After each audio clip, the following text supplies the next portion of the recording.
High বন্ধুরা, আমাদের agriculture বুক চ্যানেলে সবাইকে স্বাগত। যেহেতু মাঘ মাস প্রায় শেষের দিকে, প্রায় 20 তারিখের পর থেকে আমরা কিন্তু গ্রীষ্মকালে যে শশা, যে ফাগুনে যে শশা চাষ করি, সেটার কিন্তু বীজ বসানো শুরু হয়ে যাবে। শশা চাষে আমরা সবাই একটা ভুল করি, সেটা অতিরিক্ত লোভ।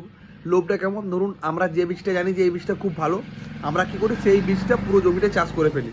10 কাঠা চাষ করবো কি 1 বিঘা কি 2 বিঘা, ধরুন আপনার পছন্দের একটা বীজ, সেটাই আপনার পুরো জমিতে চাষ করলেন, তাতে দেখা গেল সেই বীজটায় মনমতো রেজাল্ট হলো না। তার জন্য আমি বলবো প্রত্যেক কোম্পানির যেটা সেরা বীজ একটা করে চয়েস করুন।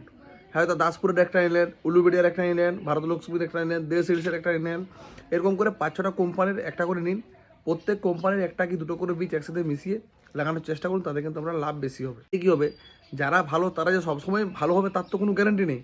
আগের বছর ভালো হয়েছে, এবছর ভালো হবে, তার গ্যারান্টি কী আছে? তার জন্যে আমি আপনাদেরকে দেখাচ্ছি। ধরুন, এই যে উলুবেড়িয়ার হয়তো ইউএস গ্যালাক্সি 2 প্যাকেট নিলেন, তার সাথে শঙ্কর গোল্ড এটা 2 প্যাকেট নিলেন ভারত লক্ষ্মীর। এছাড়া আপনারা কী করলেন, কাবেরি এটা হয়তো 2 প্যাকেট নিলেন।